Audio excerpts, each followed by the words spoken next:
Hola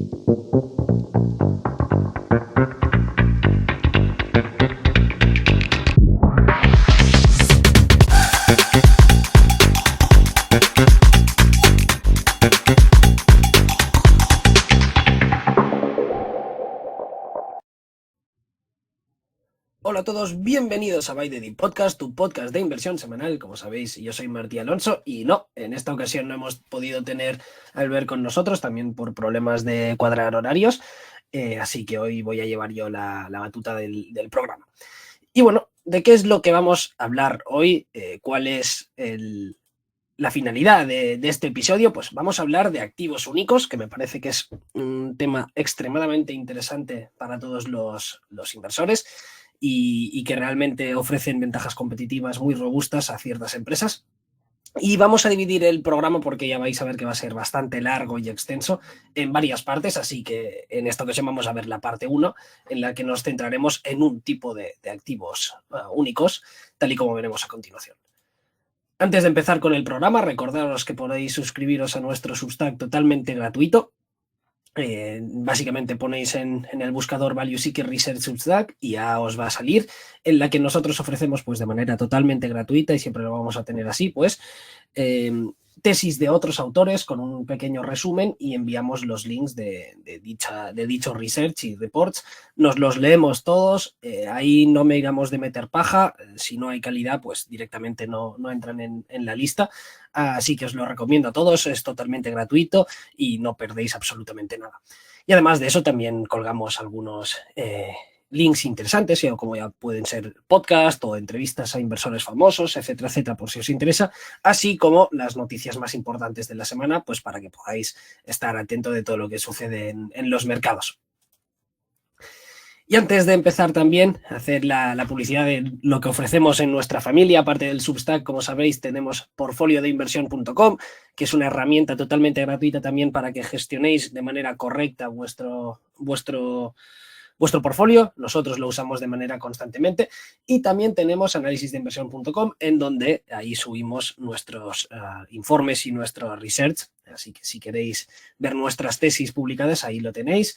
Además, llevamos un año en que ya estábamos empezando bastante fuerte. Hicimos el update de una de las empresas que más me gustan. Vimos la primera parte del análisis de Brookfield, en que ahí analizamos a Brookfield Property Partners en un análisis bastante exhaustivo.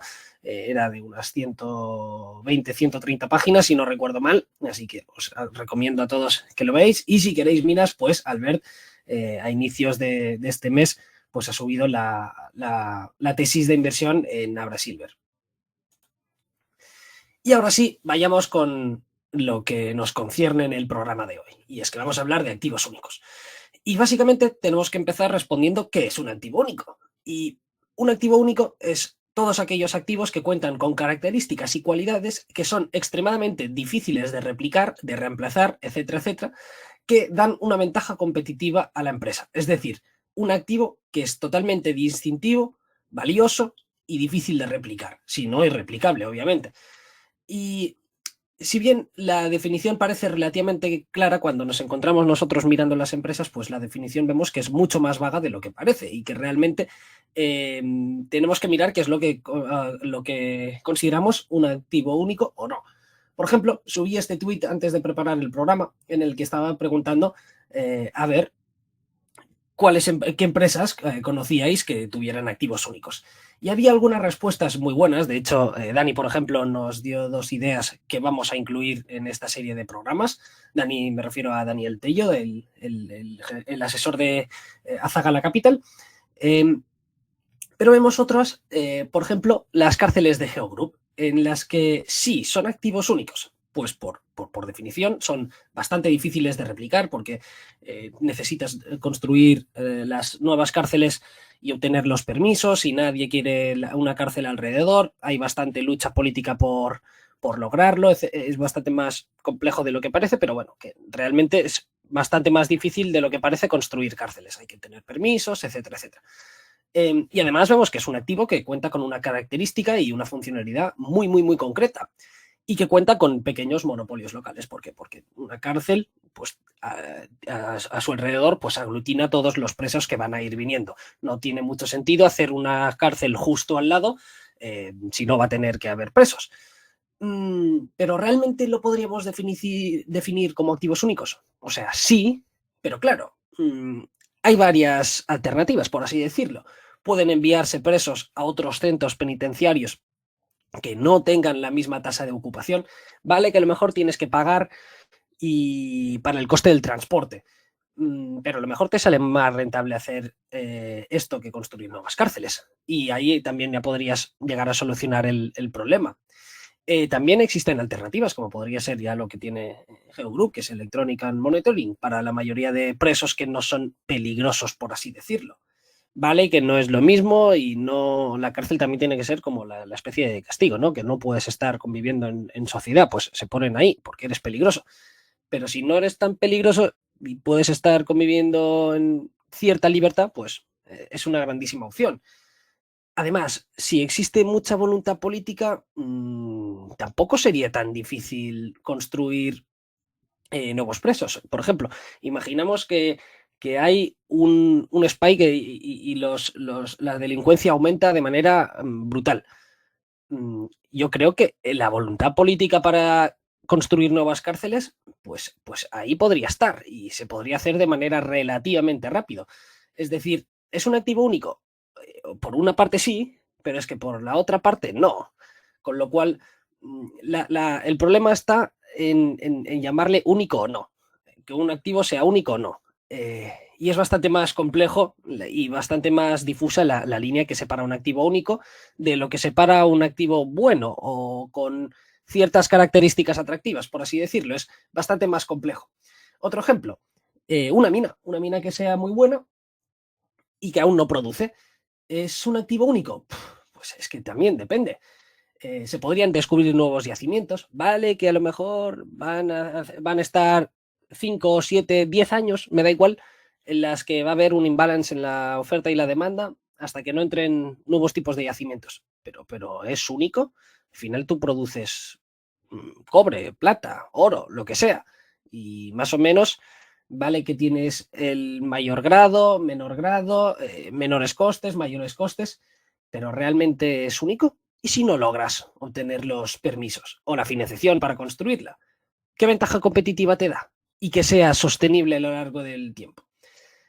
Una cosa es distinguir activos buenos y empresas buenas, pero no se pueden llamar únicos. Por ejemplo, un buen management no es una ventaja competitiva para una empresa. ¿Por qué? Porque ese management puede irse a otra empresa, puede volverse complaciente, puede venir alguien que sea incluso mejor que él para la competencia.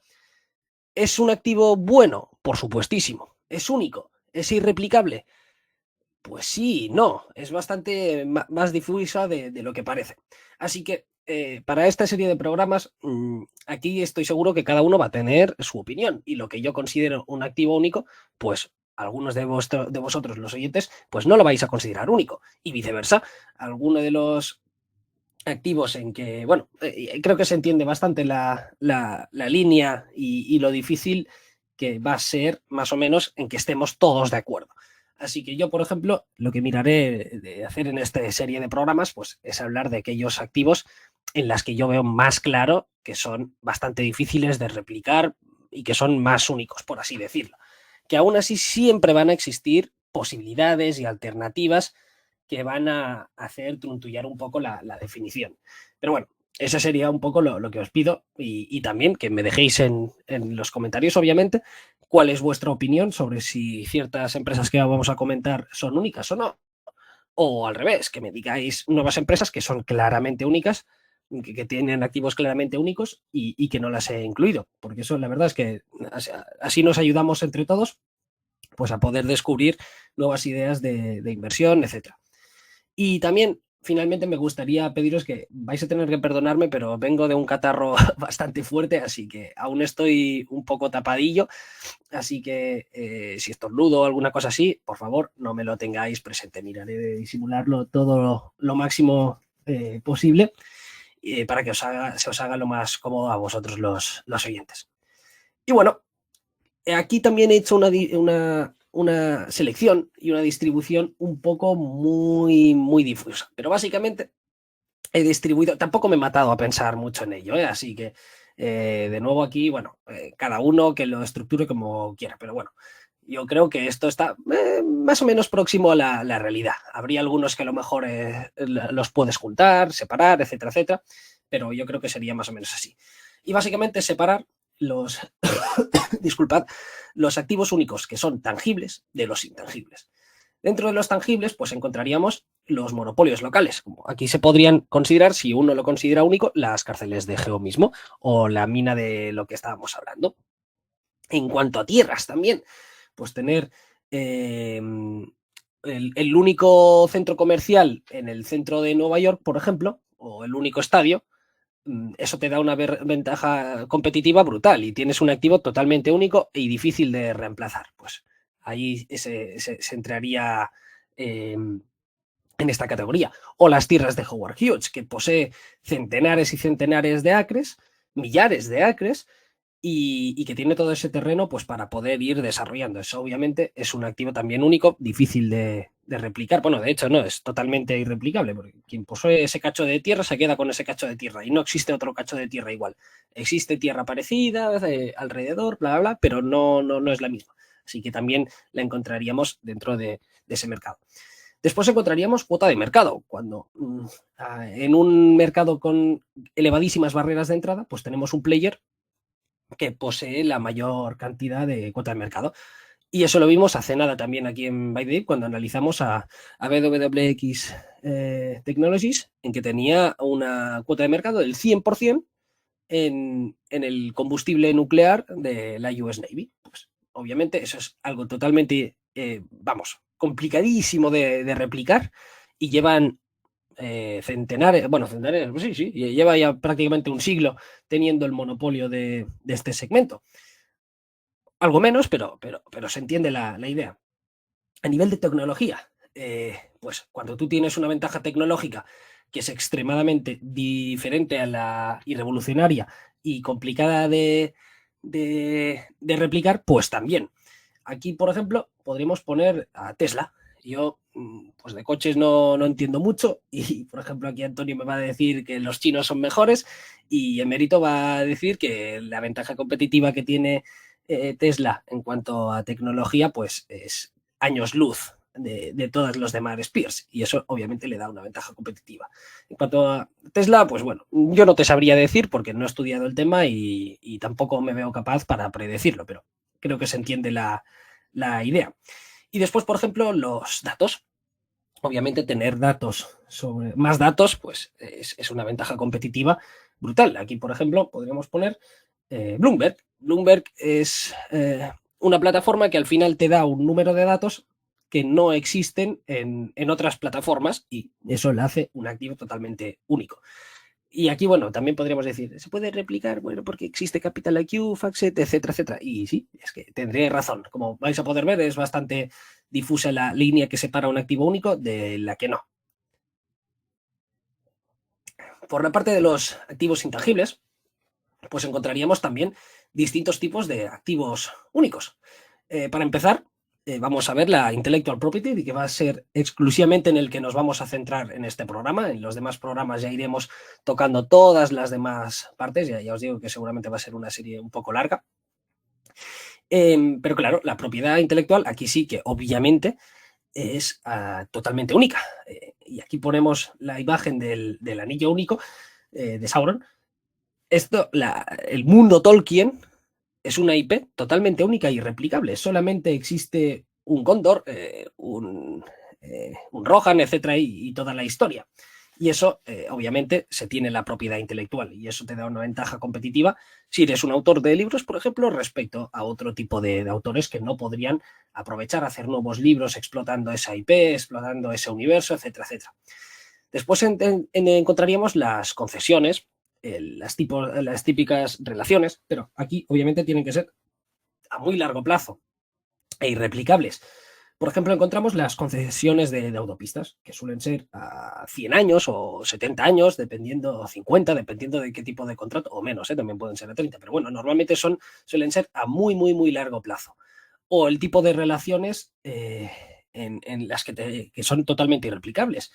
Por ejemplo, Westin, tendríamos a Westin, que su fondo Arena pues tiene una red de distribución de personas que le permiten hacer deals muy buenos y muy pequeños, y eso es totalmente irreplicable. O bueno, sí, se podría replicar, no hay nada que sea irreplicable, pero que es extremadamente difícil.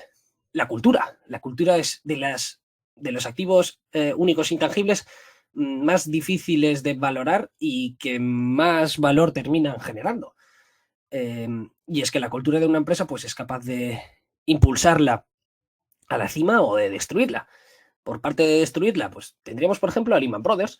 Se genera una cultura de empresa en la que se incentiva a asumir riesgos sin pagar las consecuencias, pues obviamente, ¿qué vas a hacer? Pues arriesgarte todo lo que puedas hasta que te terminas quedando con activos tóxicos que nadie quiere y destruyes tu empresa. Y por otra parte tendríamos la cultura de Brookfield, por ejemplo, de ser muy oportunista, de comprar barato, mirar de comprar buenos negocios con malos balances, cosas así. Y eso también es algo totalmente distinto, difícil de replicar. La marca es un activo único totalmente diferente. Y tendríamos, por ejemplo, Coca-Cola o a Pepsi o ese tipo de empresas en que realmente tú quieres la marca. Y aquí vais a decir, yo bebo Coca-Cola porque está buena. Sí, pero también es por puro marketing. Y aquí el mayor caso es el de Virgin Cola, por ejemplo. Virgin Cola, el de Richard Branson, es un tío que entró, hizo sus experimentos, probó con un montón de gente que preferían si la Virgin Cola o la Coca-Cola y la Pepsi, y todo el mundo decía que la Virgin Cola estaba más buena, pero fue un fracaso. ¿Por qué? Porque no tenía ese poder de marca, no tenía ese marketing ya invertido, no tenía esa reputación, etcétera. Obviamente habrá marcas que no tengan un activo único, intangible. Por ejemplo, análisis de inversión. Nosotros estamos trabajando para que sea un activo único, intangible y que sea señal de reputación, de excelencia, de los mejores análisis, bla, bla, bla. Pero realmente, ¿quién nos conoce? Pues vosotros los oyentes, pero poca gente más. Es decir, de único, poco. Más bien es fácil de replicar, entre comillas. O sea, mucho se tiene que demostrar aún. Se entiende un poco la idea. Y bueno, pues de nuevo recordaros que en este programa solamente vamos a hablar de la IP y del prestigio, etcétera, etcétera. En eso es lo que nos vamos a centrar en este programa. Y vamos a ver que hay distintos tipos de propiedad intelectual también, de intellectual property. Encontramos las que es difícil de replicar y que es relevante. Y aquí encontramos clarísimamente a Disney, por ejemplo, que se dedica a contar historias. Tienes Marvel, posees Star Wars, posees una reputación también de marca, que aquí, claro, es difícil separarlas de una de otras. O sea, Disney mismo tiene tanto una IP brutal como una marca brutal, pero se entiende bastante la idea. Puede ser una propiedad intelectual también difícil de replicar y relevante, como podría ser Microsoft Excel. Absolutamente todo el sistema financiero está sobre los hombros de Excel. Y aprender los shortcuts, aprender fórmulas, etcétera, etcétera, pues conlleva mucho tiempo, conlleva esfuerzo y todo el mundo está adaptado al de Excel. Y ese proceso de los shortcuts, de cómo funcionan las cosas, pues le da una ventaja competitiva y replicable. Por ejemplo, Google Sheets es gratuito y prácticamente nadie en el mundo de las finanzas, por no decir que nadie, usa Google Sheets cuando puede usar Excel, pese a que ese Excel es de pago y tampoco es barato. Bueno, no es barato, para lo que ofrece es baratísimo, pero se entiende. Bueno, no lo quiero decir porque no nos escuche el señor Microsoft y nos suba precios. Después también encontraríamos el copyright. Ya hemos visto, pues, por ejemplo, el mundo Tolkien, el universo de Tolkien o la música. Tienes la propiedad intelectual que normalmente suele ser a 100 años. Dependiendo de cómo, también es a 70. Bueno, aquí de nuevo cambia bastante. Y las concesiones, que ya lo hemos visto, como podrían ser usar activos únicos como serían las autopistas, aeropuertos, etcétera, etcétera. Y aquí tendríamos, por ejemplo, a una empresa como Brookfield. Después tendríamos la propiedad intelectual, que es más o menos difícil de replicar y que es más o menos relevante. Y aquí, de nuevo, la definición es muy difusa y seguramente nos peguemos a palos y que cada uno tenga su propia opinión. Pero la mía es que, por ejemplo, las patentes no terminan de ser tan relevantes. ¿Por qué? Por ejemplo, tenemos a United Healthcare Group, en que tú empiezas, por ejemplo, a estudiar un fármaco y las patentes te duran 20 años. Pero es que a lo mejor te estás 15 entre investigando e intentando lanzarlo al mercado y después solamente estás disfrutando de 5 años del monopolio absoluto. Y una vez pasan esos 5 años, ¡pum!, te aparece un nuevo fármaco, un nuevo competidor y chao, chao. No termina de ser del todo así, pero se entiende un poco la idea. O, por ejemplo, acuerdos. Hay muchas empresas en las que tienes acuerdos para usar ciertos activos o ciertas relaciones o ciertas situaciones, pero es que tampoco te dan una ventaja competitiva, sostenible y replicable. Igual que tú lo has tenido, pues tarde o temprano, pues sí, lo podrían tener otros, aunque sea un poco más difícil, pero no te hace único. Después tendríamos, por ejemplo, las concepciones que son menores. Aquí tendríamos los right of use de activos que sean bastante claves o estratégicos, pero que tampoco es aquello el monopolio más absoluto. Y tendríamos, por ejemplo, AerCap. AerCap es el mayor player de leasing de aviones y claro, si tú quieres más aviones, pues y AerCap te los puede dar. Y si tú los quieres, pues vas a tener que ir a Boeing o Airbus y comprarles directamente, que claro, tienen ahí una pipeline bastante elevada, y vas a tener que esperar varios años y justamente cuando esperas que haya el boom y el pico del crecimiento del incremento de pasajeros, por ejemplo, pues dices, joder, pues me conviene mucho tener ahora un avión. Eh, pero es que tampoco es único y replicable y a muy largo plazo. Es decir, son los típicos desajustes de oferta y balance y puedes tener, pues sí, tu ventaja, no ventaja competitiva, pero tu ventaja eh, durante unos años hasta que la pierdes. O, por ejemplo, tener el derecho de estar vendiendo en el centro comercial más caudaloso de tu zona. Obviamente, si tú puedes vender ahí, pues vas a vender más que si no estás vendiendo en los suburbios, pero ese activo no es tuyo. Quien tiene el poder siempre va a ser el propietario del activo. Tú vas a tener que renovar dicho activo y si no, chao, chao. Ese tipo de cosas nos referimos. O que también se podría hacer una nueva tienda en otro lugar y que podría ser más o menos también rentable. Pues esa sería la idea. Y después tendríamos la propiedad intelectual que es fácil de replicar o que no es relevante. Por ejemplo, los logos, pues el logo no lo puedes copiar. Pero, ¿qué quieres que te diga? A no ser que seas una marca súper prestigiosa, pues si eres quechua, pues a mí me da igual quechua, Solomon, de hecho prefiero obviamente Solomon y esas cosas, que no que sea, yo qué sé, cualquier otro tipo de cosas. Yo no me compro que sea quechua porque pone quechua, ni por el logo lo bonito que es, sino que lo uso pues básicamente por la utilidad, por el precio, por otro tipo de factores. Después tendríamos procesos. Y aquí obviamente podremos poner un ejemplo que es como Pinduoduo. Y Pinduoduo tiene ciertas ventajas, obviamente, pero serían por la escala, etcétera, etcétera. Pero el proceso, es decir, la idea de lo que hace Pinduoduo, que es básicamente compras grupales con tal de obtener, compras minoristas grupales con tal de obtener un mejor precio, eso lo podría replicar Alibaba, lo podría replicar JD, etcétera, etcétera. Es decir, es un proceso que sí es más eficiente, pero se puede replicar. El que no se puede replicar es la escala, los efectos red, etcétera, etcétera. Pero el proceso en sí que se podría replicar.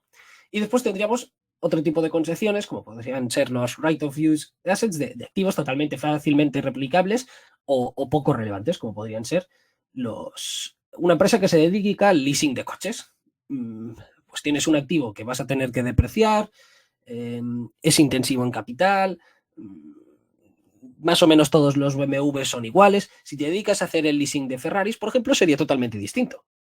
Pero si te dedicas a hacer leasing de coches de baja o media gama, pues tampoco es la ventaja competitiva que tengas, por no decir ninguna. O las oficinas de clase B. Si tienes el mejor bloque de edificios en la mejor zona financiera de Nueva York, pues obviamente tienes un activo único y bueno y replicable. Pero si tienes oficinas que están ahí al suburbio, que son más o menos viejas, pues aquí no tienes ningún tipo de activos únicos o de prestigio. Se entiende un poco.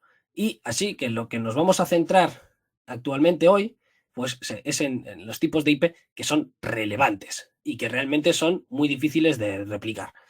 Y de nuevo, recuerdo que aquí todas las definiciones son muy difusas, así que y se pueden englobar en distintos segmentos. Así que, de nuevo, no todos vamos a estar de acuerdo y dejadme en los comentarios qué es lo que pensáis. Y vayamos a ver que, ojo, que tú tengas una propiedad intelectual no significa que seas mejor o peor empresa, sino que hay que tener en cuenta, pues obviamente, más factores y los otros tipos de ventajas competitivas. Por ejemplo, George Martin pues, posee un porcentaje de la propiedad intelectual de Juego de Tronos.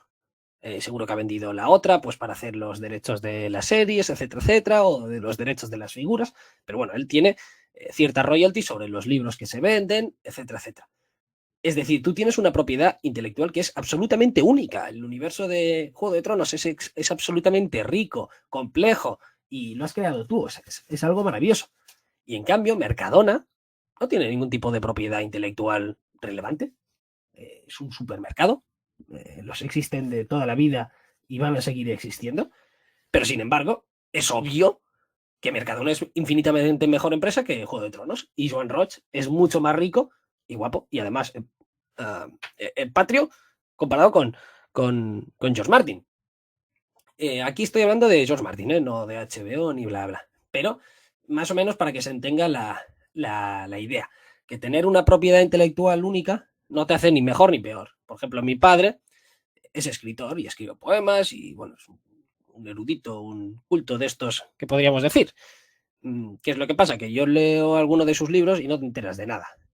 Por supuesto que tu propiedad intelectual va a ser útil, pero tu TAM es mucho más reducido, no vas a vender nunca tanto, le interesa solamente a dos personas, el precio es bajo, no tienes poder de negociación con las editoriales, etcétera, etcétera. Obviamente, se entiende, ¿no? Y hay varios tipos de IP. Podemos tener los derechos de autor, como ha sido en el caso de George Martin, las patentes que ya hemos visto, las marcas, tener los logotipos, algunos tipos de derechos concretos, como pueden ser ciertas concesiones, información, obviamente, tener cierta información, ciertos datos. Aquí, de nuevo, la definición es bastante amplia. Y, de nuevo, decir que no todas las propiedades intelectual, todas las intellectual properties, son activos únicos. ¿Por qué? Por ejemplo, lo que habíamos visto anteriormente, patentes que expiran pronto, no me parece que sea totalmente único, sino más bien algo que va a convertirse del montón en breve. Procesos que se podrían replicar, como en el caso de Pinduoduo, ya habíamos visto, barreras de entrada que no son infranqueables, etc. Normalmente las empresas que sí tienen una IP fuerte, robusta y sostenible, pues suelen tener clientes bastante fieles, ya sea por obligación o por gusto, y además muy recurrentes, que eso es extremadamente bueno pues para toda empresa, por supuesto. Y yo principalmente pues las encuentro en empresas de entretenimiento. Y aquí de nuevo no pongo las farmas, pues porque las patentes suelen tener un periodo más limitado. Y vamos a ver varios tipos de empresa en este análisis. Ya hemos tratado de manera recurrente Games Workshop Paradox en este programa. De hecho, les dedicamos un análisis particular a cada una de ellas, bastante exhaustivo. Pero también tendremos como la ya mencionada Disney o Nintendo, que tiene ahí su Mario Bros. Y vemos como todos están cotizando múltiplos bastante exigentes. Games Workshop, y eso que ha estado cayendo a 23 veces beneficios, Paradox a 21, Disney a 66, Nintendo a 20 veces beneficios. Pero claro, es que tú miras los crecimientos. El EPS de Games Workshop los últimos 5 años ha estado creciendo casi el 20% anualizado. El de Paradox al 34% anualizado, el de Disney, pese a todos los problemas, al 11,5% anualizado, el de Nintendo al 23% anualizado, es decir, que realmente tiene múltiplos más elevados, pero porque se los merecen y son empresas muy, muy, muy buenas y muy replicables. Y aquí vemos la evolución de Games Workshop, como desde siempre pues, ha obtenido un 7.800%.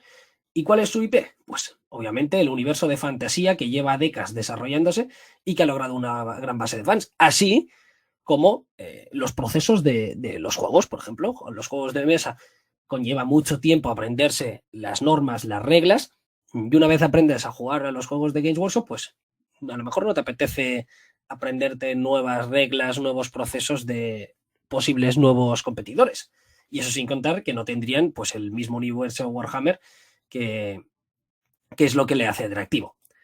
En el caso de Paradox, pues tendríamos que tiene un universo de juegos completamente único y complejo, y la base de clientes es muy, muy leal y recurrente. La mayoría de juegos pues, tienen su pico en ventas en los primeros meses del lanzamiento, y como ya vimos a lo largo del análisis que hicimos aquí en el canal en By the Deep, pues vimos como Paradox es capaz de en un mismo videojuego continuar vendiendo DLCs y vendiendo durante décadas.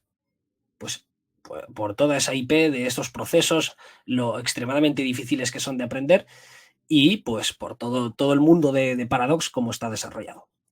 En el caso de Disney, pues esa sería la más obvia de todas, pues tendríamos el universo de historias y un target muy, muy concretos y leales, y además contaría con sagas y IPs tan rentables como han sido Mickey Mouse, Star Wars, Marvel, etcétera, etcétera. Y pese a la caída que ha tenido últimamente, pues vemos como el comportamiento en bolsa a lo largo de la historia ha sido espectacular. En el caso de Nintendo, pues más de lo mismo, el universo de Mario, el universo de todas las consolas que va generando, todos los videojuegos que va distribuyendo alrededor de ese mundo, toda la película misma que hizo de Mario Bros, que fue un auténtico boom en los cines, pues ahí se demuestra de nuevo cuál es la IP de Nintendo. Y vayamos a ver ya empresas que vamos a las empresas que vamos a tratar en este análisis. Disculpad que necesitaba beber agua, ya que como os digo, pues no estoy muy fino del todo. Y bueno, básicamente vemos que hay dos empresas que representan un porcentaje. Aquí estuve intentando buscar más o menos cuánto de importante es para un niño, no lo encontré, pero estoy seguro que todos vais a recordar con mucho cariño lo que os voy a decir actualmente, o a los padres, más que con cariño, con cierto temor de lo que hay. Y es que estamos hablando de Mattel y de Hasbro, que son las dos empresas mayores que fabrican juguetes. Mattel está capitalizando a un market cap de 6,7 billions y Hasbro pues estaría a 7,1 billions de market cap. Vemos como Hasbro ha tenido un comportamiento relativamente mejor al de Mattel, aunque ambas compañías han estado sufriendo recientemente. Obviamente la subida de tipos de interés pues no les ha ido extremadamente bien. A partir de 2014 vimos como el internet empezó a pegar más fuerte, y a lo mejor ya no querían tantos juguetes, sino pues con una tablet pues ya podían tirar un poquillo más. Es decir, que tienen ciertos problemas, pero tiene una IP extremadamente valiosa. Vemos que Mattel y Hasbro han estado consolidando el negocio de los juguetes, que sigue siendo un mercado bastante fragmentado.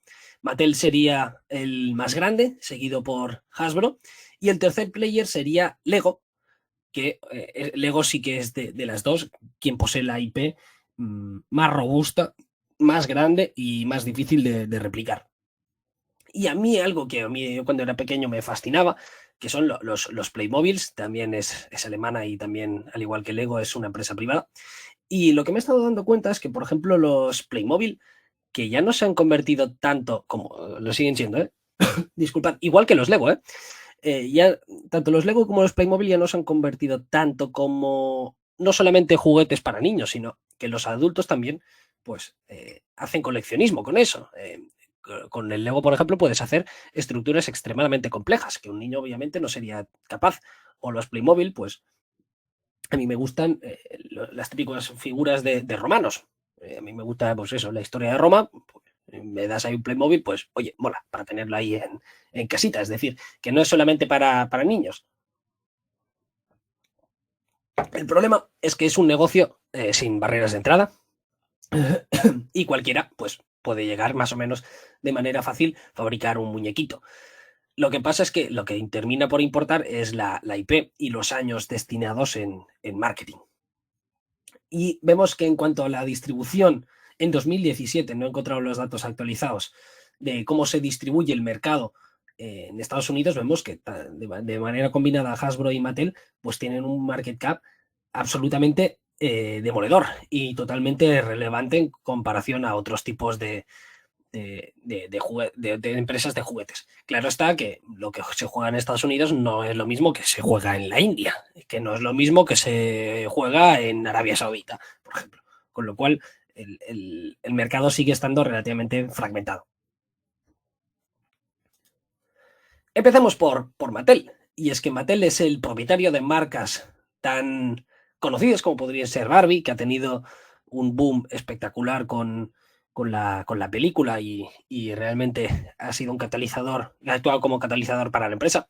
También es el propietario de las cartas Uno, del juego de las cartas Uno, pues si te habías preguntado alguna vez quién lo hace, pues es Mattel. De los Hot Wheels, los coches de Hot Wheels velocidad a tope también son de Mattel. O Bob the Builder, que en catalán aquí se llama Bob el Manetas. Yo me acuerdo mucho de pequeño que hacían la serie y con la cancioncilla de Bob el Manetas. O las Monster High, esas cosas que son para niñas góticas y esas cosas raras.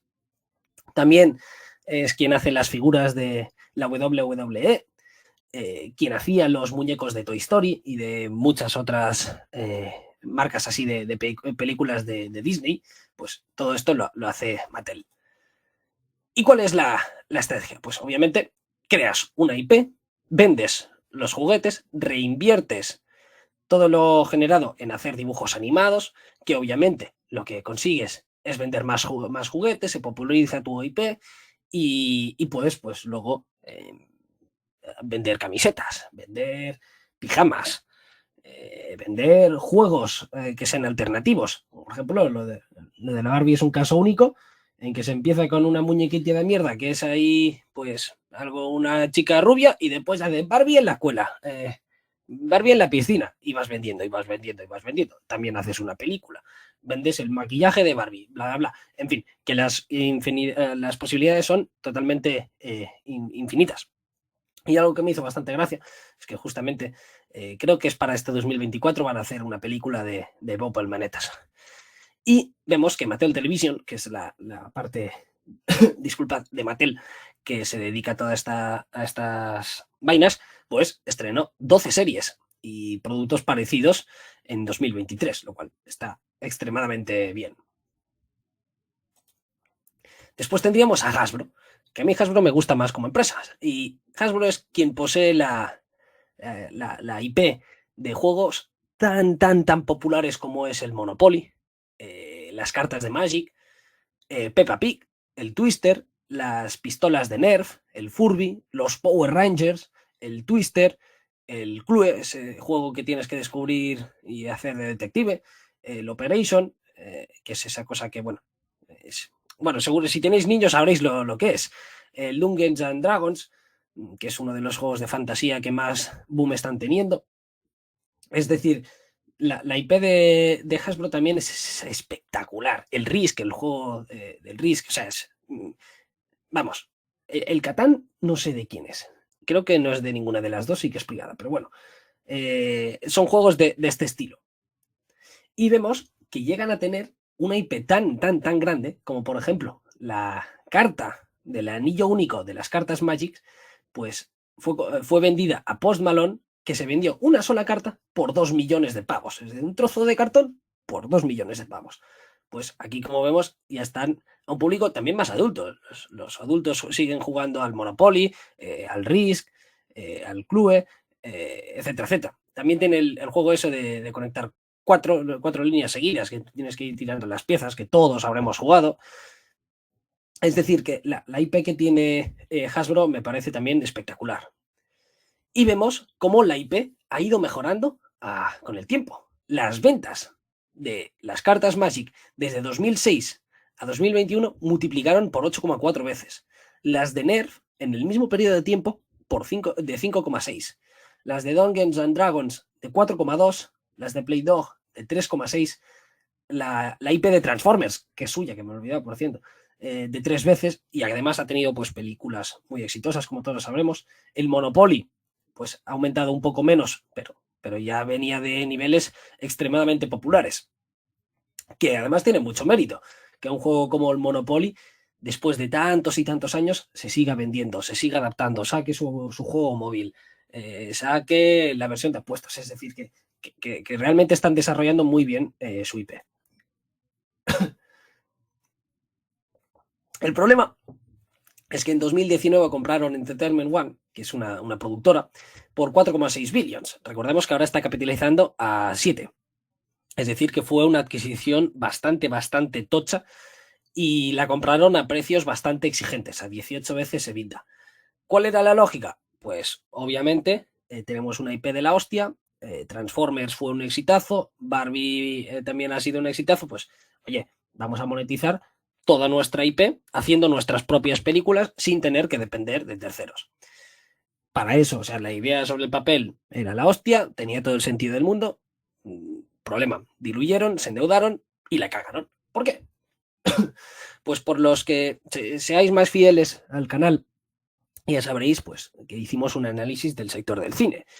Y lo que vimos es que recientemente se han comido lo peor de lo peor. Los cines se cerraron a raíz de la pandemia, el grifo para nuevas películas se cerró completamente, se retrasaron muchos proyectos, tuvimos la huelga, las grandes huelgas que también retrasaron nuevos proyectos y vamos, que todo el sector estaba palmando pasta. Problemas, pues que tienes que quitarte la empresa. En 2021 vendieron la parte de Entertainment One de música y en 2023 pues vendieron la parte restante del negocio, que era la centrada en películas, por solamente 500 millones. Es decir, una destrucción de capital espectacular. La idea no era mala, realmente, no era mala. Compraron caro, pero la idea tampoco era mala del todo. Así que básicamente han tenido un mal timing y sobrepagaron un poco, la verdad. Pero tampoco se les puede ir a cuchillo. Altafox tiene una tesis activista en contra de ellos, pero es que yo no termino de estar muy de acuerdo con lo que dicen. Y eso que me parecen unos máquinas, que me gusta muchísimo. Y vemos que obviamente, como todos os imaginaréis, que tanto Hasbro como Mattel, el Free Cash Flow es extremadamente estacional. Cuando es temporada de Navidad, pues ahí es cuando se hacen la gran mayoría del año y casi todo el Free Cash Flow que generan en un año, pues se vende en diciembre. Por lo demás, se distribuye pues en cumpleaños, de los críos y esas cosas. Que bueno, tu hijo hace años, pues toma niño, toma tu juguete y esas cosillas. Y la subida de tipos de interés, pues por supuesto, no les ha estado yendo nada bien. De hecho, tanto Mattel y Hasbro, pues recortaron los precios un 35% estas navidades, pues porque obviamente la gente se aprieta el cinturón y no gasta tanto en juguetes. O en vez de comprarle 3 paquetes, le compra solamente uno. Y el último quarter de Hasbro, de hecho lo publican justamente hoy, pero estoy grabando por la mañana, lo publican el día 13 de febrero y parece que no ha ido muy bien. De hecho, rebajaron el guidance, que si no recuerdo mal esperaban un free cash flow entre 600 y 800 millones y lo bajaron entre 500 y 600, si no recuerdo mal, pero bueno, por ahí tiene que estar. Y Mattel, pues con la parte del licensing de la película de Barbie, pues ha tenido un boom espectacular que les va a ir muy bien, tal y como uno podría esperar. Y realmente vemos que los precios a los que están cotizando estas empresas, que tienen una IP muy poderosa, pues están cotizando a unos niveles relativamente atractivos. Mattel espera generar más o menos un free cash flow de 500 millones en 2024, por lo que estaría un free cash flow yield del 7,5% prácticamente. Y Hasbro pues debería estar haciendo más o menos niveles parecidos en un free cash flow yield de entre el 7 y el 8,5%, dependiendo de qué parte generen. Y también hay que decir que Mattel suele ser un poco más optimista que Hasbro, y que Hasbro, pues yo creo que exceptuando la compra de Entertainment One, pues lo han estado haciendo bastante mejor que Mattel. Y ahora pasamos a la siguiente empresa, que no es otra que TKO Group Holdings. Y seguro que no suena, pero es un fenómeno que está creciendo brutalmente. También, recuerdos de la infancia. TKO Group es el propietario actualmente de la WWE, que todos lo habremos visto de pequeños, o los que tengáis críos, pues sabréis el furor que genera en los niños, pero es que además también es el que posee la UFC, el Ultimate Fighter Championships, que está creciendo como la espuma. Y precisamente este febrero vamos a tener a nuestro Ilia Topuria, que va a luchar contra el australiano, el Volkanovski. Se me hace muy difícil de pronunciar el nombre. Y esto viene pues de la fusión entre la WWE y Endeavor Group, que era el propietario de la UFC. Y más o menos vemos que la empresa, de manera conjunta, tiene un market cap de 15 billions. Es decir, que inicialmente no parece mucho, pues, para tener una IP tan poderosa como es la marca de la UFC y de la WWE. Vamos a ver un poquito más la empresa en detalle. Para mí, la UFC es la joya de la corona de la empresa, ya lo vamos a ver a continuación por qué, y realmente tiene un potencial de crecimiento brutal. Pero es que además el sector en el que está creciendo. Encontramos que los deportes, la venta de los deportes live, pues se espera que crezca a un 8% anualizado hasta 2025. En cuanto a la parte de media de los deportes, se espera que crezca también a un 8% hasta 2025. Y los sponsorships de los deportes, pues se espera que crezcan a un 9% hasta 2025. Encontramos que las ventas de los deportes en vivo, pues en 2025 el mercado debería ser de unos 74 billions, de la parte de media sería de 62 billions y la parte de sponsorship sería de 87 billions. Es decir, un mercado relativamente bastante grande para una empresa que está capitalizando actualmente a 15 billions. Vemos que está en un sector totalmente en crecimiento. De 2021 a 2025, pues las ventas de los juegos online están creciendo a doble dígito, igual que el contenido que se está generando, igual que los conciertos y los eventos en vivo, igual que los valores de los deals y de los premios que se han estado haciendo. Y vemos que además la UFC y la WWE es un negocio totalmente único y que le hace absolutamente irreplicable. Tendríamos, por ejemplo, la Fórmula 1 y después las varias ligas, la NBA, la NHL, la NFL, las ligas de fútbol, ya sea la Premier League, la Liga, etcétera, pues todas estas tendrían un engagement obviamente muy elevado. Vemos que la Fórmula 1 estaría creciendo a nivel mundial, al igual que la UFC y la WWE, y sobre todo en parte de la Fórmula 1, gracias a la serie de Netflix. Pero vemos que el crecimiento global, por ejemplo, en el béisbol, no existe, solamente está en Estados Unidos y ya está. En el fútbol podría argumentarse que sí, ahora que Messi se ha ido a jugar a la Liga Americana, pues ahí sí que estaría creciendo, pero no tienen crecimientos tan elevados como tendría la UFC. Vemos que la base de fans, pues en cuanto al béisbol, ya no serían tan jóvenes, sino serían ya más personas de otra era, por así decirla. En el fútbol sí serían jóvenes, pero ya cada vez hay más barreras de entrada para que los jóvenes empiecen a gustarles eso. En cambio, por la Fórmula 1 y la UFC, pues están en ambas empresas aumentando la juventud. Y eso es muy bueno porque si tú empiezas siendo niño aficionándote a un deporte, lo más probable es que te aficiones a lo largo de toda tu vida y que te dejes dinero a lo largo de toda tu vida. Vemos además que tanto la Fórmula 1 como la UFC controlan todos los derechos. Eso no es así en las típicas ligas de deporte. Y lo que le hace extremadamente único a la UFC es que no existen clubs, no existen team owners en que puedan hacerte presión. Por ejemplo, en Fórmula 1 tienes Ferrari, tienes Red Bull, tienes Aston Martin, tienes Mercedes, tienes gente bastante tocha. En las ligas de fútbol tienes el Barcelona, tienes el Real Madrid. En la UFC tú te enfrentas a un solo luchador, que no tiene una hucha fuerte, no tiene un poder de negociación fuerte. Es decir, si tú no quieres luchar, no pasa nada, pongo a otro luchador y la gente lo va a ver más o menos igual. Obviamente que los combates más famosos pues, son los que más generan, como podría ser un Khabib contra McGregor, el notas ese, pero el poder de negociación de estos tíos es mucho menor que el del Real Madrid que tiene en cuanto a la liga. Y además pueden generar ingresos a lo largo de todo el año. Tú puedes organizar un combate cuando te apetezca. En cambio, en las ligas, pues tienes las vacaciones de verano, etcétera, etcétera. En cambio, en la UFC y en la WWE, al contrario que en todos los demás tipos de deportes, no es así. Vemos que de manera combinada las ventas de las empresas es bastante elevada. En 2022 la UFC generó un total de ventas de 1,1 billions y la WWE es un poco más grande, generando 1,3 billions.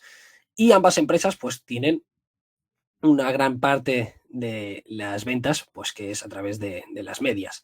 El media, obviamente, de la publicidad, de derechos de retransmisión, etcétera, etcétera. Y cómo están creciendo. Vemos como el EBITDA de la UFC está creciendo a niveles extremadamente buenos. De hecho, ha multiplicado por 2 desde 2017 a 2020. Y en cuanto a la WWE, ha multiplicado por 3 el EBITDA en el mismo periodo de tiempo, lo cual está extremadamente bien. Y algo que es muy, muy, muy bueno, que ya hemos comentado anteriormente, es el poco poder de negociación que tienen los luchadores. ¿Por qué? Pues porque no se drena los beneficios pagando salarios. Un club tiene que dejarse un pastizal si quiere tener un Messi, tiene que dejarse un pastizal si quiere tener un Cristiano Ronaldo. Aquí, como tú posees todas las visitas y es un combate entre dos, realmente quien tiene todo el poder es la UFC. Y todos los luchadores quieren ir ahí por el prestigio que comporta, debido a que como tiene una cuota de mercado tan elevada, tiene muchísima más escala, es decir, aunque te pague un menor porcentaje de sus ventas, va a ser aún así muchísimo más de lo que te podrían pagar los demás competidores. Los luchadores no tienen poder de negociación. Si no te gusta, no hay otra liga, entre comillas, de prestigio que mueva tanto como la UFC. Sí que obviamente hay nuevos sitios y se pueden organizar relativamente fácil pues eventos en los que se organicen dos tíos que se peguen y tú llevas la gente, pero no es lo mismo que la UFC. Las visitas que tiene la UFC son millones y millones y millones y millones de visitas. Y al contrario que en un club de fútbol, ahí no tienes dos equipos. Es decir, yo soy español y encantado mirar el combate entre Khabib y McGregor. Yo no sé, por ejemplo, un sudafricano podría perfectamente y seguir perfectamente la carrera de Ilia Topuria, aunque sea español y georgiano. En cambio, si tú eres del Barça, eres del Barça. Si tú eres del Madrid, eres del Madrid. Que sí, que obviamente vas a poder ver, si te gusta mucho el fútbol, pues un Arsenal Manchester, pues por supuesto, pero tú siempre vas a estar dispuesto a pagar y seguir a tu equipo de fútbol. Eso no sucede así en la UFC.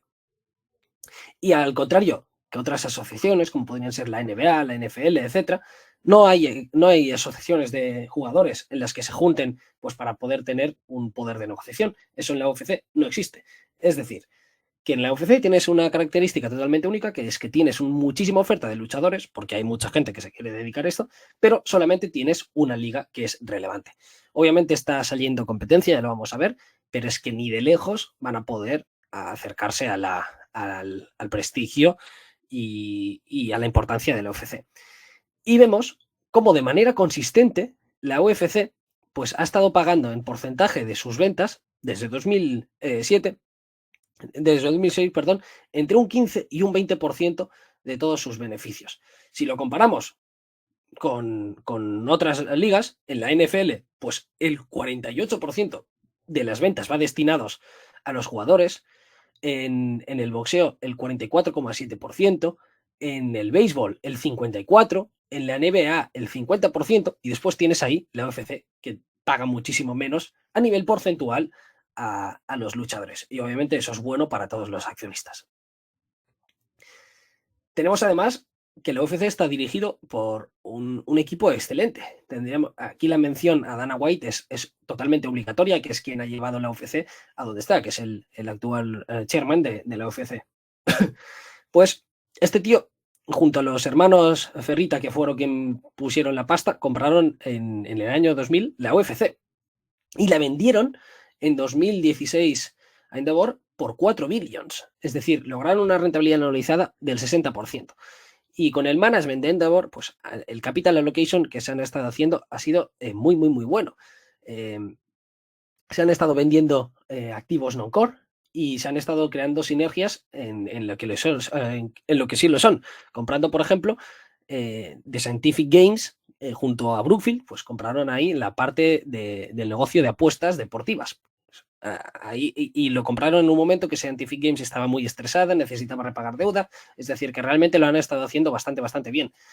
Y Dana White, pues a mí lo que me parece que es el mayor talento gestionando los egos de los luchadores, porque una cosa es gestionar los egos de un futbolista, que sí, vale, suelen ser tontitos, muy chulitos, pero es que gestionar los egos de un luchador que es tontito, bueno, estoy tirando estereotipos, pero bueno, se entiende, porque no tiene que ser muy listo de todos los golpes que ha recibido.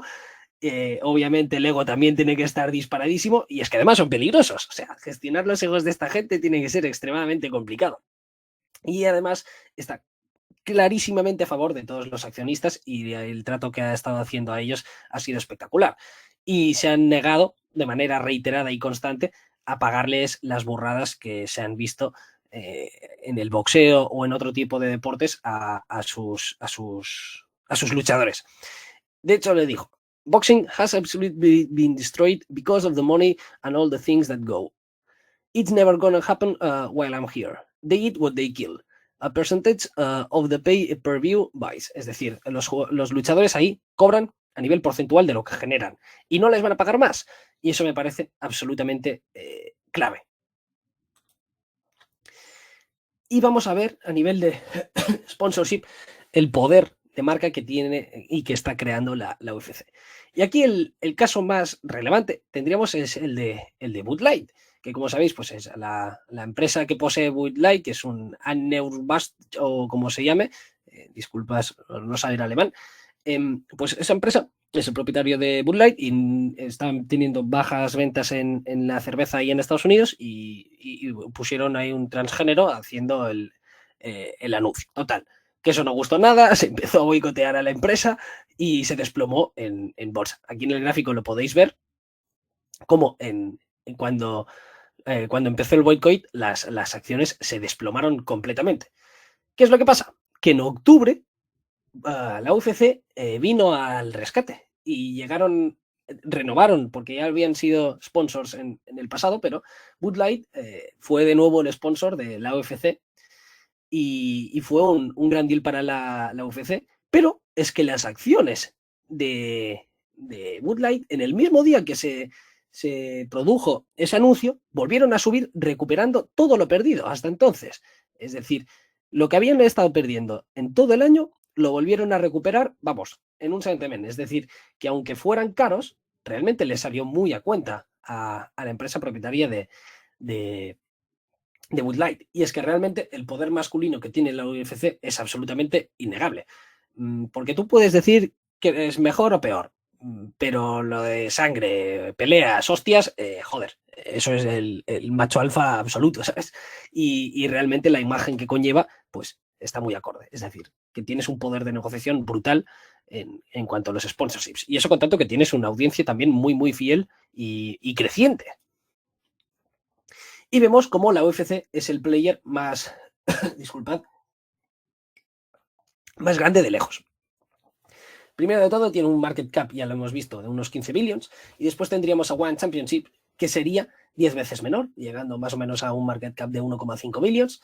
Después se compró a una valoración de 500 millones el Professional Fighter League, que también se están intentando pues, invertir mucho ahí pagando a los luchadores, pero es que no tienen ningún tipo de comparación. Ha organizado solamente 10 eventos en comparación a los 43 que está la UFC. Está en menos países, el nivel de YouTube pues tiene muchísimas menos visitas y lo mejor que se puede ver aquí es con los seguidores en las redes sociales. Mientras la UFC tiene 115.000 de manera combinada seguidores, tenemos que One Championship tiene 54 millones y el Professional Fighters League One o una cosa así es de solamente 5 millones, es decir, sigue siendo extremadamente más grande. Y además se está expandiendo de manera más rápida que todos sus competidores. En cuanto al, al accionariado, tendríamos además que tendríamos un owner que está marcando la línea, que es Vincent McCollum, que es el que era el propietario de la WWE, que ha dimitido, tanto también ha dimitido en el Board of Directors y ya se está desentendiendo de la empresa, pues porque tuvo un escándalo sexual, si no recuerdo mal. Pero bueno, es que el nuevo director que creo que lo reemplazó fue La Roca, fue el de Rock, que uno de los actores más bien pagados y famosos a nivel mundial. El management que hay ahí detrás es espectacular. Y ese tío, pues no sé qué es lo que pasó en ese caso en particular, no sé quién tiene razón o no, pero lo que es la tercera persona de la familia que creo que se encarga de la WWE y realmente lo ha estado haciendo muy, muy, muy bien. Y posee pues aproximadamente el 25% de las acciones de TKO Group Holdings, que veremos si termina por vender o no con toda esa historia y ese desentendimiento de la empresa. Aquí vamos a ver todo eso en qué se traduce, ¿vale? Estás creciendo más, pagas menos a los jugadores, pero realmente eso cómo se traduce. Y lo podemos ver en los márgenes EBITDA. Vemos que el margen EBITDA de TKO pues, es aproximadamente del 44%, un poco menos, del 41 o 42%, mientras que el del Manchester United es menor al 15%, el de la Fórmula 1 es de alrededor del 20%, la Juve tiene una EBITDA negativa, el Olympique de Lyon, que también cotiza, tiene un EBITDA negativo, el Borussia pues tiene unos márgenes de aproximadamente el 16%, Liberty Media Corp, que es el propietario de la Liga de Béisbol, así como también de Fórmula 1 Group, tiene unos márgenes EBITDA del 25%, Vivid Seats, que es un e-commerce, pues tiene unos márgenes también aún así inferiores. Y la media, excluyendo a TKO, a la Juve y al Olympique del Lyon, pues vemos que estaría aproximadamente alrededor del 20%. Mientras que tú tienes unos márgenes superiores al 40%, es decir, estás duplicando en márgenes a todos tus comparables. Y además tiene un run rate para seguir creciendo espectacular, porque de manera combinada la UFC y la WWE generan unas ventas de 2,4 billones. Y vemos que el de la UFC era de 1,1 billón, si no recuerdo mal. Si tú fijas lo que está ganando la Premier League, está ganando 6 billones. La Liga de Fútbol en Estados Unidos, más de 4 billones. La Liga de Fútbol en España, pues casi 4 billones. La Liga de Fútbol alemana, pues debe estar rondando a los 2,5. La NFL llega prácticamente a los 13 billions, la de béisbol a los 10 billions. Es decir, Estados Unidos está siendo muy popular en Estados Unidos, que es el segmento en donde se gana más, pero es que tiene mucho recorrido para seguir creciendo. Y la Liga de Fútbol, perdona, en Estados Unidos es la MLS, me equivoqué. Y está generando, pues bueno, muy poquito, aunque creciendo bastante con lo de Messi. Y además, creo que todos podríamos llegar a ver lo que podría ser la UFC en un futuro, porque el boxeo, pues antes y después de la Segunda Guerra Mundial, era el deporte más popular de lejos. ¿Qué es lo que pasó? Que se destruyó completamente. La gente a lo mejor no quería tanta violencia y quería más deportes competitivos, como pueden ser el fútbol americano y esas cosillas y no tan brutales. Pero es que también el boxeo la cagó. ¿Por qué? Porque al cobrar burradas tú lo que hacías era un combate, te forrabas y te retirabas. O una vez tenías el título, tú no estabas incentivado a defender el título, porque tú hacías 2 combates, ganabas el título y ya te retirabas. En cambio, la UFC, al pagar poco y en pagar en porcentaje lo que genera, incentiva que los players tops sigan luchando, porque un combate más pues te va a dar un montón de pasta y un montón de dinero. A lo mejor ya te compensa seguir luchando. Y tenemos en cuenta que en el boxeo uno de los problemas que hubo es que no había una liga que los englobara a todos, es decir, había muchísimos títulos disponibles y ¿qué es lo que pasa? Cuando hay muchos títulos disponibles el valor se reduce, ya no se sabe quién es bueno y quién es malo, ya no se sabe tanto si estás luchando contra un paquete o es que realmente eres la hostia. Y además tenemos la ventaja que la UFC es muchísimo más espectacular que el boxeo. Así que yo creo que realmente la UFC, si bien no va a ser lo que fue el boxeo una vez, sí que tiene muchísimo margen para seguir creciendo. Y así lo vemos que tanto la UFC como la WWE han estado creciendo en las ventas a nivel significativo. Y lo más importante de todo es que los derechos de retransmisión de la UFC van a expirar en 2024. Y se espera que la renovación pues sea más o menos el doble de lo que se está haciendo ahora. Porque ahora el deal que tenía se valoraba en 1,5 billions y se espera que el de ahora sea de 3 billions. Es decir, realmente hay bastantes posibilidades que TKO termine facturando bastante más. Y si nos fijamos en las ventas de los 5 años, es que está creciendo muchísimo más también que sus peers. Tendríamos que TKO los últimos 2 años, aquí no son 5, sino los últimos 2 años, ya que antes era Endeavor, pues aún así ha estado creciendo al 13% analizado. El Manchester City en los últimos 5 años no ha crecido a un ridículo 0,07%. Fórmula One, con el boom de Netflix, pues también está dando un tiro fuerte y ha crecido las ventas a un 7,6% analizado. La Juve ha estado perdiendo sus ventas a un 4,6% anualizado, muy parecido al Olympique de Lyon, que ha estado reduciendo sus ventas a un 4,15% anualizado. El Borussia, al igual que el Manchester United, apenas ha crecido y el crecimiento en ventas ha sido de solamente el 0,43%. Liberty Media, el propietario de la Fórmula 1 y de la Liga de Béisbol en Estados Unidos, ha estado creciendo al 9,8% anualizado. Y Vivid Seats, pese a ser un e-commerce, tener un TAM muy elevado también, ha estado creciendo a niveles bastante menores del 8,5% anualizado. Vivid Seats también aquí es bastante menor el plazo. Si no recuerdo mal, eran 3 años. Pero bueno, más o menos se entiende. Y la pipeline para crecer de la estrategia de TKO es extremadamente atractiva. Dana se está enfocando mucho en crecer en China y en Rusia, que ambos son mercados a los que les gusta mucho la pelea y que son extremadamente grandes. Yo creo que de salirle bien, pues podría ganar un montón de dinero ahí. Y el crecimiento en ventas implicaría un aumento en los márgenes, pues debido a que los luchadores, tal y como hemos visto, no tienen el pricing power, que terminan erosionando los márgenes. Actualmente está cotizando a unas 14,5 veces EBITDA, lo que no parece nada exagerado, teniendo en cuenta a los múltiplos en los que están cotizando a sus pares, que tal y como hemos visto, están creciendo mucho menos, tienen peores márgenes, pero es que está cotizando a niveles parecidos. Mientras que TKO está cotizando a unas 14, 15 veces EBITDA, Manchester United lo está haciendo a prácticamente 13 veces, el Borussia sí que está muy barato, barato aparentemente, cotizando a un EBITDA de 3,5 veces, Liberty Media está a niveles muy parecidos también, creciendo menos y siendo, en mi opinión, peor que TKO, pues estaría a unas 14 veces EBITDA, Vivid Seats a unas 12 veces EBITDA, es decir, que la diferencia no es tan sustancial entre los múltiplos que se pagan y la calidad de una empresa con la otra, con lo cual yo creo que es bastante interesante seguir indagando en la empresa. Y aquí tenemos al bueno de Zuckerberg, que fijaos lo mamadísimo que se ha puesto y de hecho ha estado entrenando y aparentemente son amigos con Israel, que es un luchador de la UFC, y con Volkanovski, es el australiano que tiene que luchar contra Tupuria.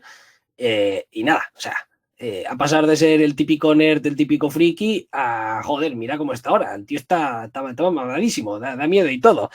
Así que, bueno, es una muestra del incremento de la popularidad de la lucha y del MMA.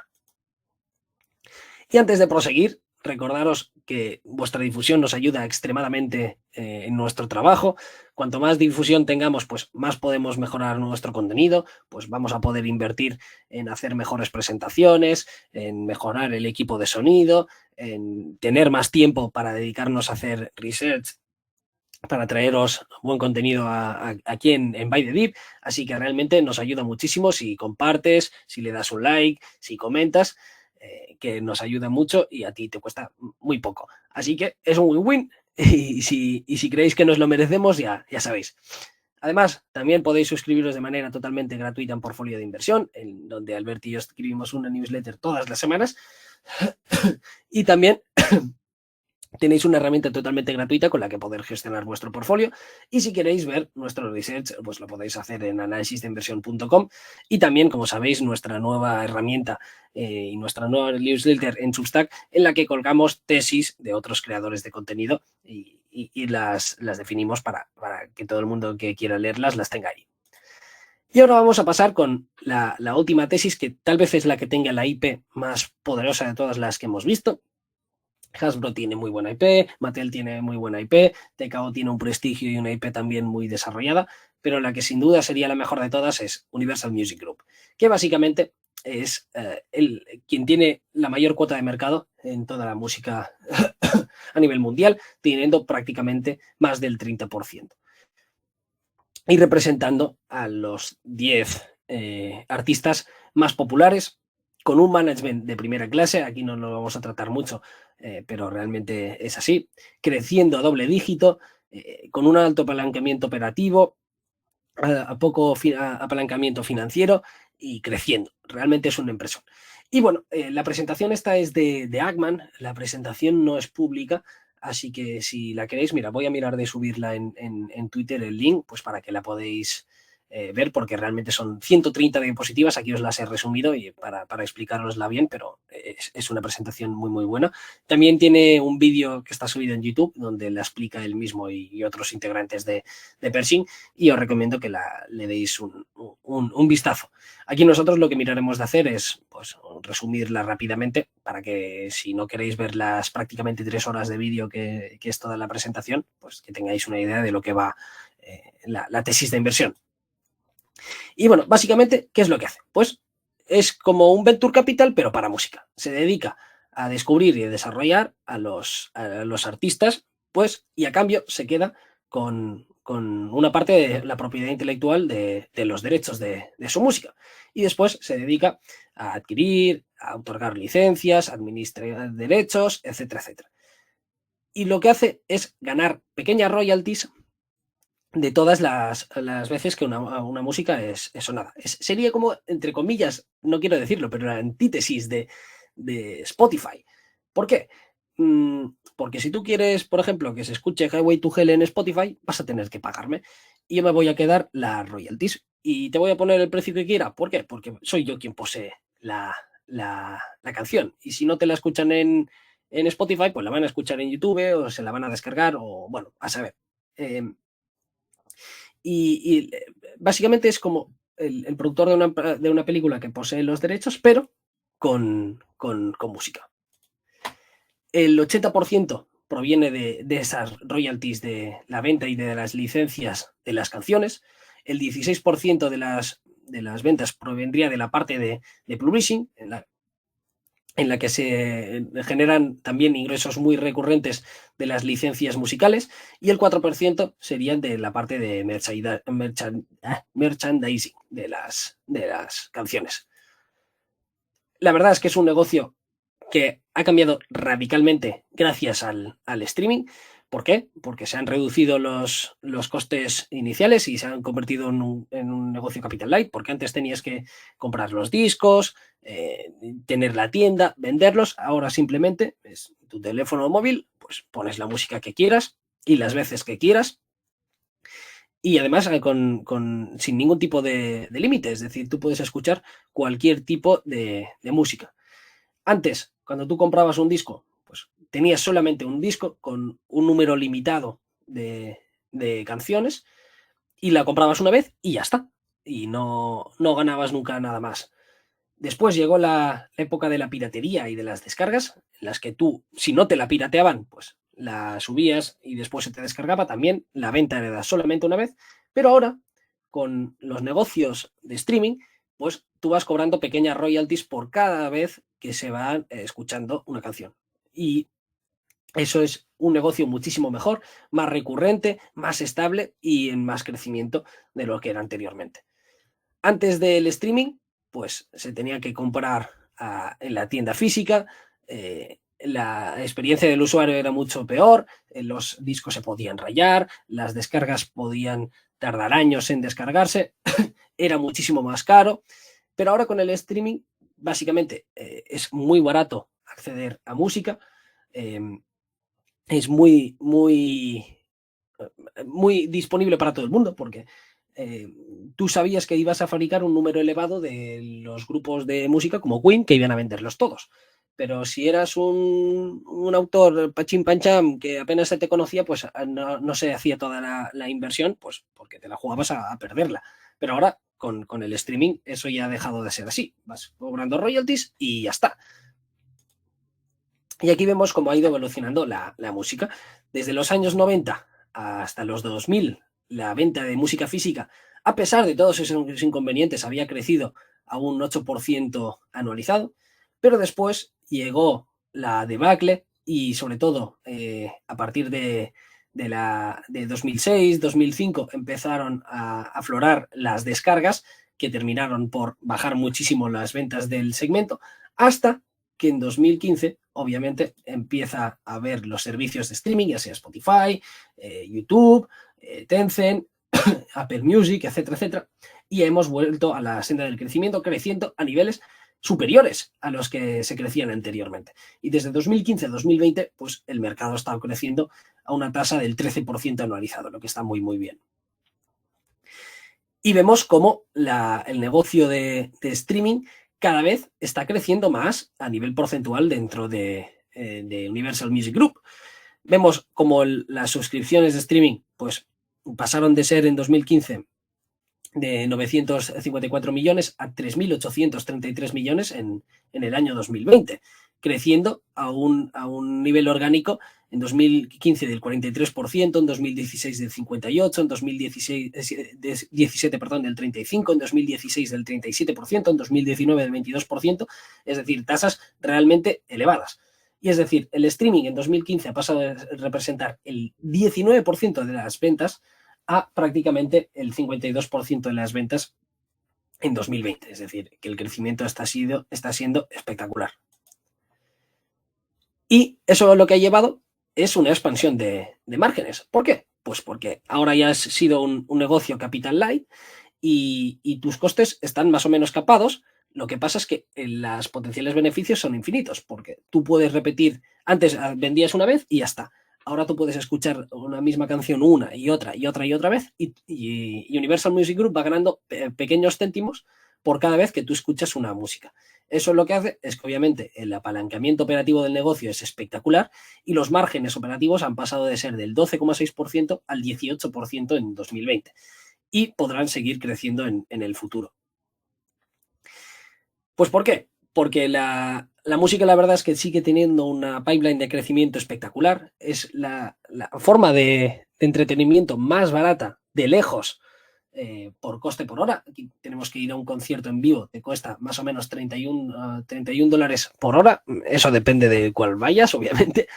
Ver un partido de fútbol o una lucha en la UFC o una visita en la Fórmula 1, obviamente depende muchísimo de lo que vayas a ver. Por ejemplo, la Fórmula 1 es extremadamente caro. En la UFC dependiendo de qué asiento tengas también. En el fútbol dependiendo de qué partido, por supuesto también, pero a nivel medio suele ser de unos 20 pavos la hora. Puedes ir a un parque temático, a Portaventura o donde sea. Aquí también hicimos un vídeo dedicado a los parques temáticos. Pues lo que te cuesta 11 pavos la hora, puedes ver una película que es bastante más barato, que te cuesta 6 euros la hora.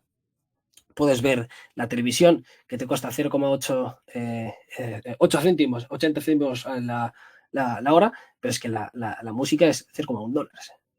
Es extremadamente barato y la forma más barata de entretenimiento.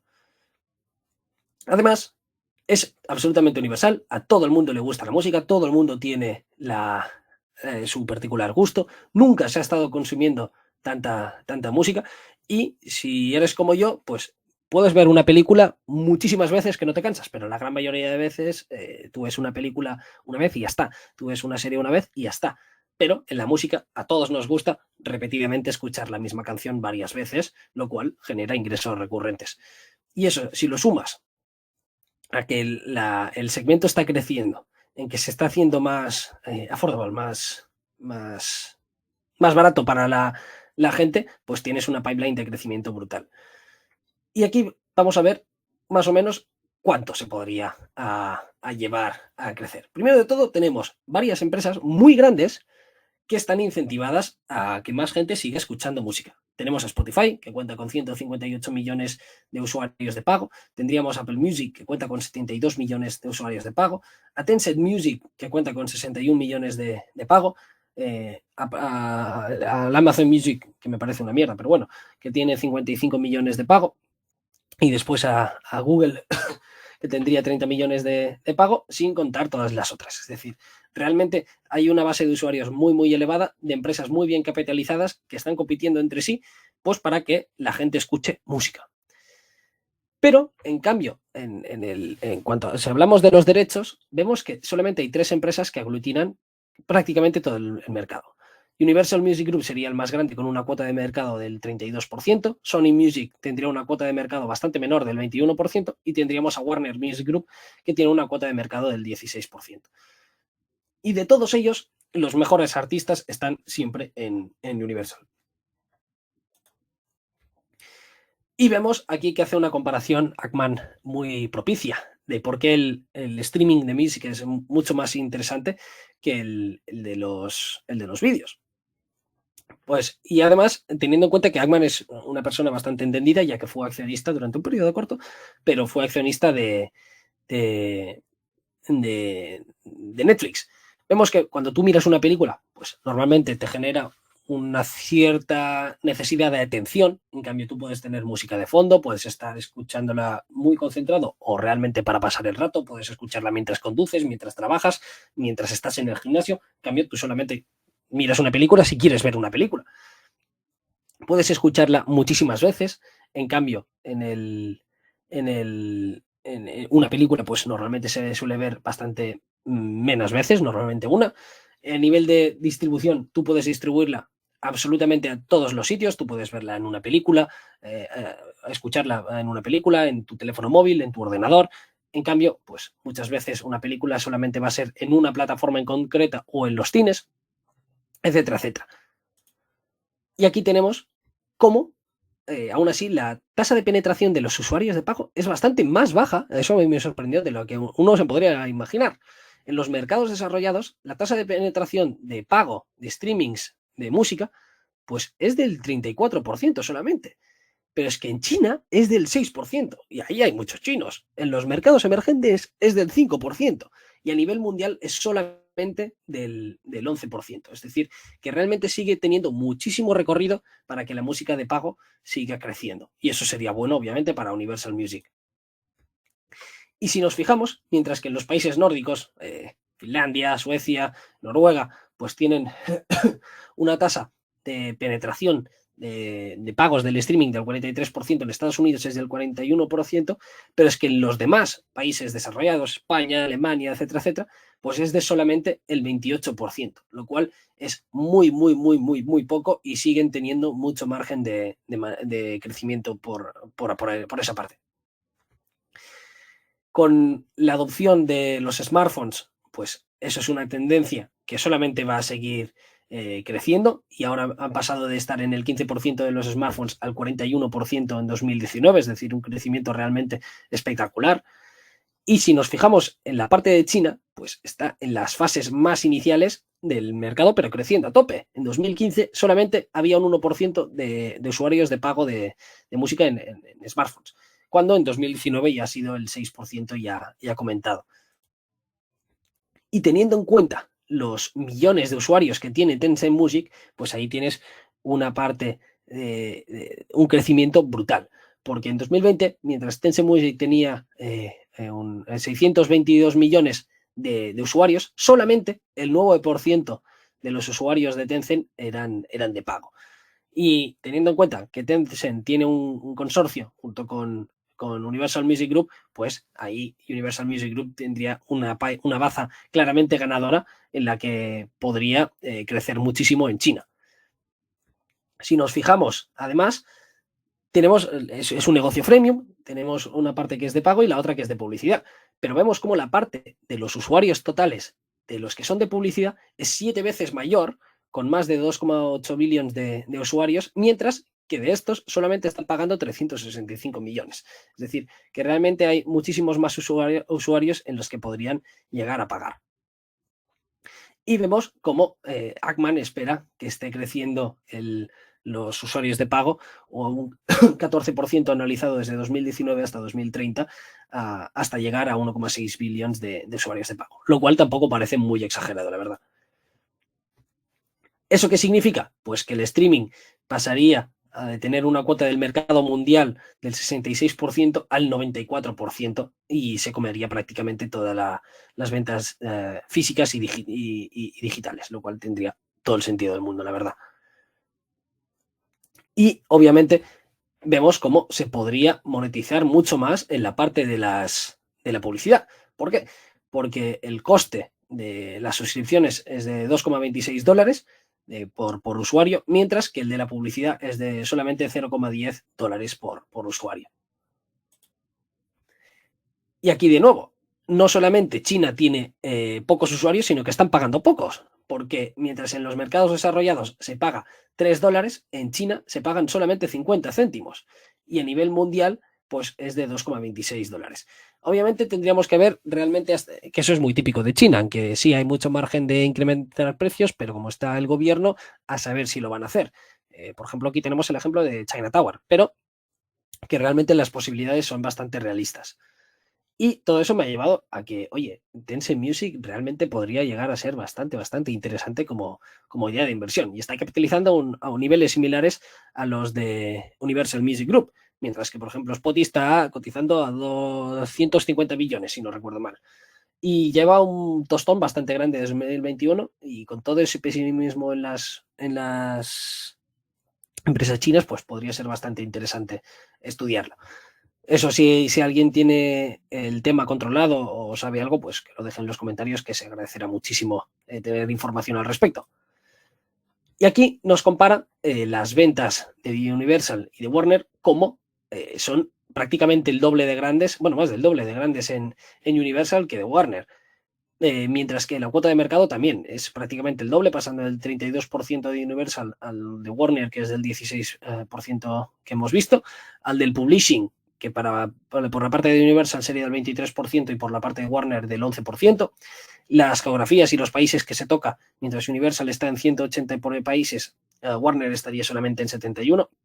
Y obviamente también tiene bastantes más empleados y los mejores artistas están todos con Universal y no con Warner.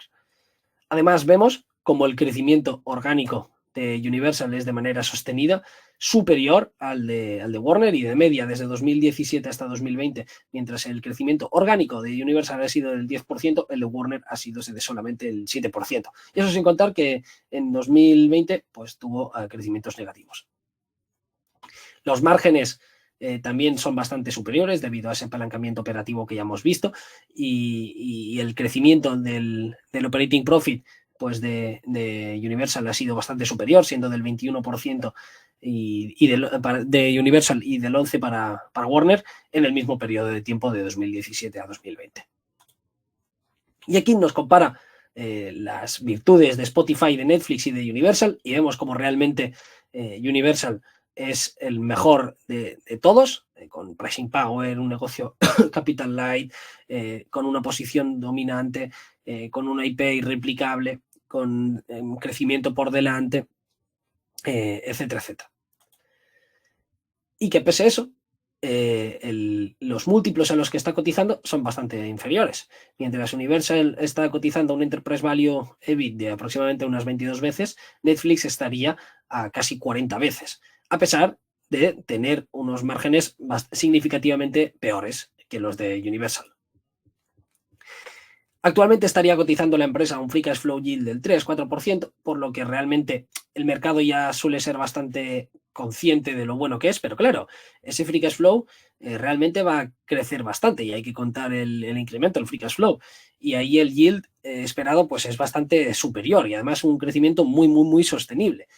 Y la empresa también podría estar generando más dinero de lo que hace, ya que está invirtiendo más en desarrollar las ventas del futuro. Es decir, que tiene muchos activos durmientes, que mucha de la inversión que está haciendo ahora, pues no se va a ver los rendimientos hasta dentro de 5 o 10 años, a saber, dependiendo de cada artista como sea. Y teniendo en cuenta que tiene la escala, y que es un negocio que es muy interesante tener escala porque, claro, muchas de las inversiones que vas a hacer no te van a funcionar y algunos artistas no van a vender, etcétera, etcétera. Pero tenerlo distribuido entre una base tan grande, pues hace que tus márgenes al final sean mejores. Y el poder de negociación que tienes con todas las plataformas de streaming que se van a pelear sí o sí para tener tus productos, pues te hace que seas una empresa absolutamente única. Y si lo comparamos, la capitalización bursátil de Universal Music Group es de más o menos unos 50 billones, mientras que la de Spotify es muy parecida, es un poco menor de 46 billones, pero es que la de Netflix es de 240 billones. Aquí, perdón, que me equivoqué. Realmente, en un futuro Universal Music podría valer esos 240 billones, pues muy probablemente sí. Y nada, esa es la tesis de Ackman, que a mí me parece que es un absoluto fiera. De nuevo, miraré de dejar el link del vídeo en los comentarios para si queréis ver su tesis, pues que la podáis ver y la presentación miraré de subirla por Twitter. Yo sigo teniendo varias preguntas. Por ejemplo, ¿cómo va a afectar la inteligencia artificial al negocio? No creo que sea un riesgo existencial, pero disculpad, sí que va a ser complicado o al menos no soy capaz de ver el impacto que va a tener. También tengo preguntas como, ¿y si Spotify algún día mira de solucionar ese asunto y empezar a producir sus propios artistas? Obviamente tardarían décadas en igualar a UMG y a lo mejor UMG pues podría ponerse chula y decir, vale, pues ya no te doy ciertas canciones. No lo sé, a saber. Pero sigo teniendo ese tipo de preguntas que no conozco aún. Aquí recomiendo que leáis las cartas de Daniel Tello de Azagala, que lleva Universal Music Group en su cartera. Y nada, pues realmente ya sabéis que Dani es un máquina y nada, que si él la tiene y además la tiene Ackman, que es mi inversor favorito, pues seguro que tiene muy buena pinta. Y nada más, esto ha sido todo por hoy. Recordaos que vuestra difusión nos ayuda muchísimo. Un simple like, un comentario y una suscripción pues nos ayuda y nos incentiva a seguir creando contenido. Que también tenéis análisisdeinversión.com si queréis ver las tesis de inversión. Nuestro Substack es totalmente gratuito si queréis ver tesis de otros autores de manera gratis y que realmente sean buenas, que nosotros hacemos todo el filtro. Y también tenéis portfoliodeinversión.com, que también es gratis, pues para una herramienta para que vosotros podáis hacer vuestra gestión del portfolio, así como recibir nuestra newsletter semanal. Disculpad si he hablado un poco más lento de lo normal o con un tono más apagado, no termino de estar recuperado del todo, pero bueno, espero que os haya gustado el episodio. La verdad es que conlleva bastante tiempo preparar ese tipo de programas, así que si queréis que continúe con la serie, pues hacedmelo saber y así será. Y nada, espero que estéis todos geniales, un saludo y nos vemos en el próximo episodio. Chao, chao.